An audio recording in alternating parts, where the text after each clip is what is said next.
Okay, hello everybody. Welcome to another episode of the Trailblazers podcast. We're continuing today with another one of our short video series. So today we're going to talk about an article that's been discussed numerous times, but it's worth revisiting time and time again. Written in 2009 by Paul Graham from Y Combinator. And it is the idea of a maker schedule versus manager schedule. So a lot of times in the tech industry, we will see the difference between somebody that operates on the manager schedule versus the maker schedule. And we're going to talk about this, but it's worth going over who actually wrote the article. This is somebody that very much knows what they're talking about in this domain and has a lot of good advice to give. So, Dave, why don't you just give a little bit of a short introduction about who Paul Graham is, and then we'll get into the article that he wrote. Thanks, Tyler. So quick intro on Paul Graham. Paul Graham is a prominent investor and has started Y Combinator, who's backed many popular companies that I think a lot of us probably utilize or know about, such as Airbnb. Also, there is one such as like Dropbox, and Instacart is also a company out of YC, a little shout out.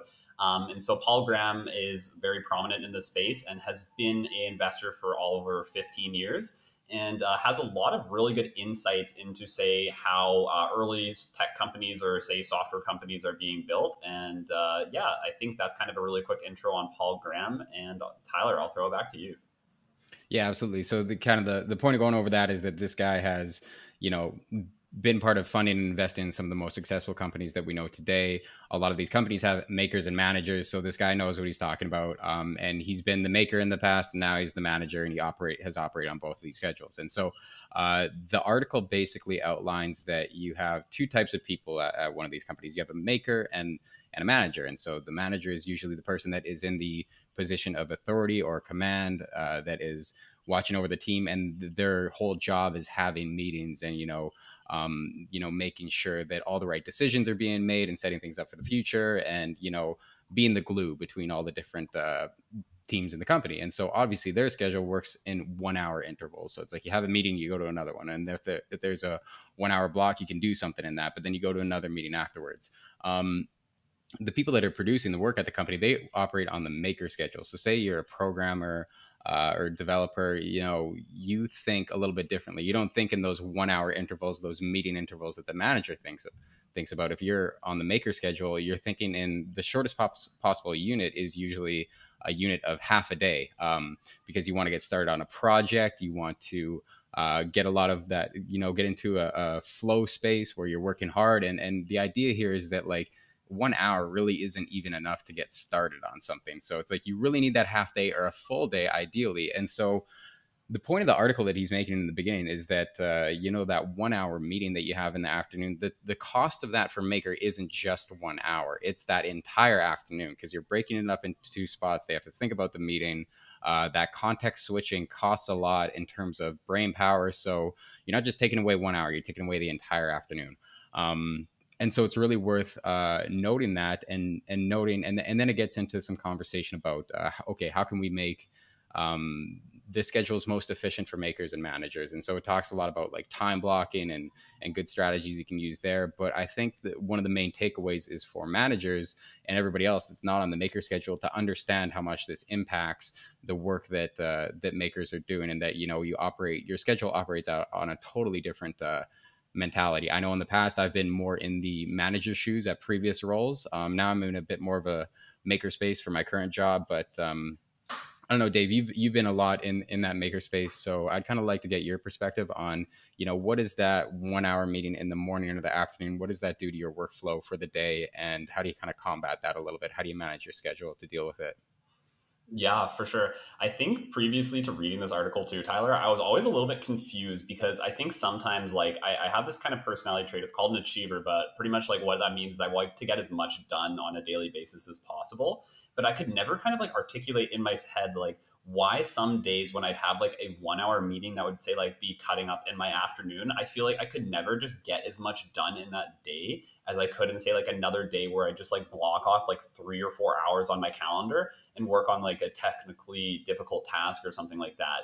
And actually after I read this article, it kind of gave me that perspective, because finally I was like, oh my gosh, like there's this difference between these two types of schedules. Like I thought previously I could just go and throw a meeting in here or whatnot. And so what I realized is kind of, Tyler, answering to your question, is that 1 hour meeting in the afternoon sometimes could actually chew up a bunch of my afternoon time, especially if, say, maybe it's like a 2 or 3 or 4 p.m. meeting where I might have like ate lunch and then relaxed for a little bit. And then I was like working on something technical for like an hour, and then I have an hour break where this meeting is, and then I'm going and trying to do technical things for like another 2 or 3 hours.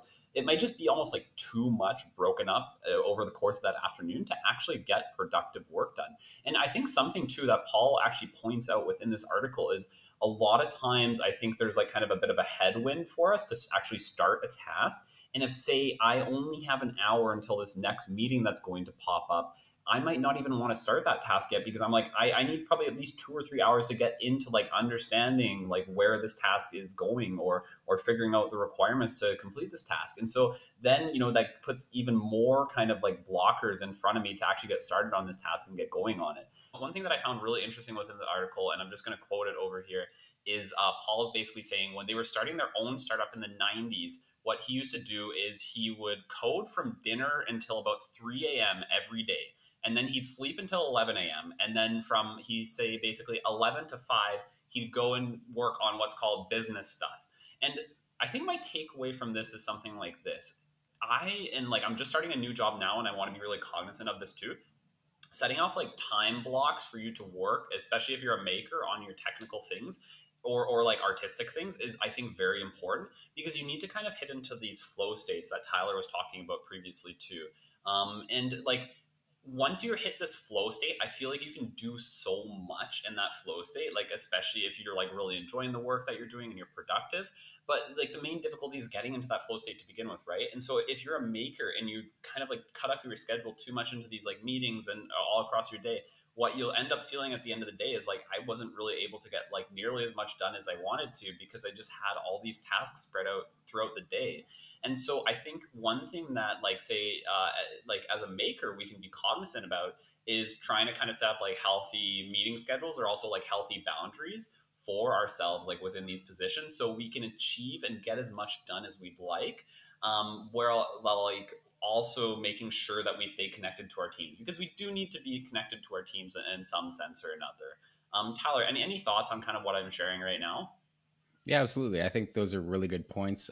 As a maker, you want to definitely block off time to make sure people don't interrupt that. I think that's a really effective thing you can do. And then to speak from the manager perspective a little bit, I think that, a lot of times from the manager position, you're going to be the one that's actually scheduling the meetings, because you're going to have a team of makers and you're going to have to schedule a meeting or something. And I think it's extremely important to understand that their schedule does not work the same as your schedule does. And so you have to be cognizant of that. So what you want to do is try and schedule meetings that works the best for them, not for you. That's a really good like servant leadership in that case, which is a topic we can talk about in another video. But that's kind of what you want to be doing as a manager, and because then it'll work out the best for you as well. Because at the end of the day, the makers are going to produce better work, and then your projects are going to do better. And as a manager, you're trying to eliminate every obstacle that makers on your team might have, whether that be scheduling, whether that be budgetary, whether that be something else. And so this is just another thing that you can help with as a manager. So it's really worth understanding how the maker mentality of schedule works, and putting yourself in that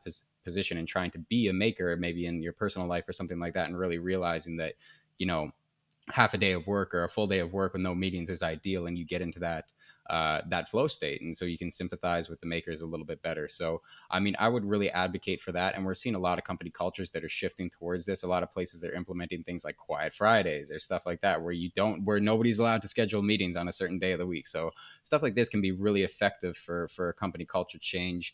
And another point that Paul touched on in the article is, a lot of times, like as a maker, you might feel rude declining a meeting or something like that, because it's not like a socially acceptable thing to just not want to go grab coffee. Well, it's just like, that it doesn't really work like that on that schedule. So just the awareness that more people can have that this is how it works for the maker mentality, I think will go a long way. So those would be, I think, Dave and mine's suggestions for how to combat this schedule difference within your own organizations. Dave, any final thoughts on that? Yeah, I think pretty much my final thoughts on that is, just having a high level understanding of these two types of schedules is great. So we have the maker, we have the manager, and as well too. I think what Tyler and I will do in the future is we're also going to make some videos about, say, some productivity tricks and techniques that you can use to basically like help you hit things like flow state. So you can expect to see a video from us in the future about, say, like the Pomodoro technique, which I use all the time, and I think Tyler, you utilize it as well, based on what I know.